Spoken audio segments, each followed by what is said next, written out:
Yeah, of course. Yeah, guys, thank you guys for having me on today. Yeah, just talking about how we kind of got there. We originally got a call from Task Force One, which is like a local agency here in Texas, asking for additional resources. So they launched us from Coast Guard Air Station Corpus Christi at about 6:37 p.m. or sorry, 7 a.m. In the morning on the 4th of July. Kind of battled some weather with the crew on the way in. We were obviously flying through the storm that was causing all the rain.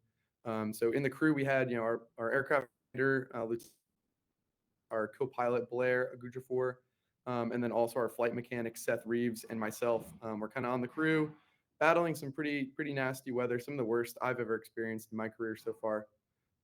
It took us about 4 different attempts to try to make our way into Kerrville, and finally on the fourth attempt, with the help of the Air National Guard, the Army guys, we were able to kind of make our way into Mystic.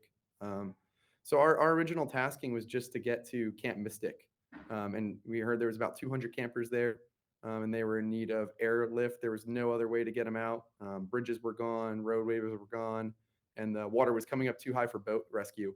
So the only option was airlift.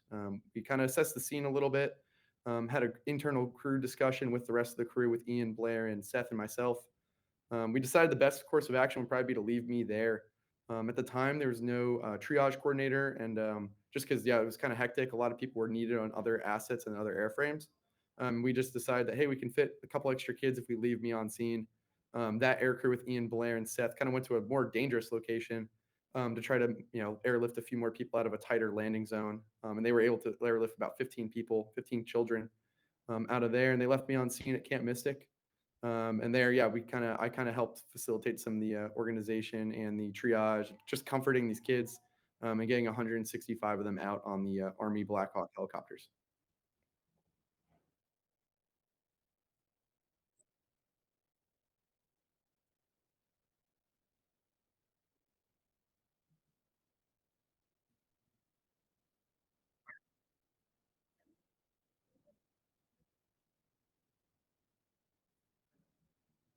Yeah, great question. It was pretty traumatic. I mean, yeah, you have a lot of kids. They're having probably the worst day of their life. They're missing friends. They're missing loved ones. They don't know where they are. Some of them may be unaccounted for. Some of them may be somewhere else. We just haven't up with each other yet. So it's a lot of unknowns on that first day, especially on Friday. Cell service was bad. Radio reception was bad on my comm. So I really didn't have any communication with the outside for about 3 hours. So I was really just trying to comfort them and let them know, like, hey, like, I don't know where your friends may be right now, but my only objective is to get you guys out of here and get you guys to safety. We're going to get you guys to a landing zone, local fire department or something, and get you guys taken care of. But yeah, just trying to comfort them, and reassure them that, hey, I'm here to help you guys, and you guys are going to be okay now.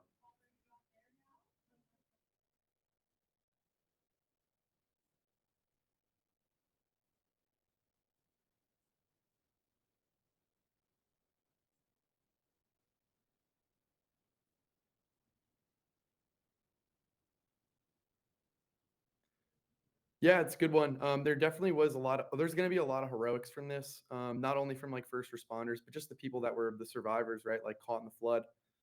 Hearing stories from some of the camp counselors when I was on the ground with them, just telling them like, hey, I was throwing kids out the door just to get them out of the flood water, grabbing one crock for them. Like a lot of the kids didn't even have shoes on. I was just carrying them to the helicopter because they're stepping on wet rocks and their feet might be cut up and stuff. So just that experience of like, yeah, these camp counselors and the kids too, like they're being so brave and tough. And like, I know there's a lot of them I was able to kind of like get hands on with. And if you guys, yeah, seriously, like you guys were the best. Like, I'm sorry this happened to you guys, but you guys were so brave and tough, and it made me like a better rescuer because you guys were acting so bravely.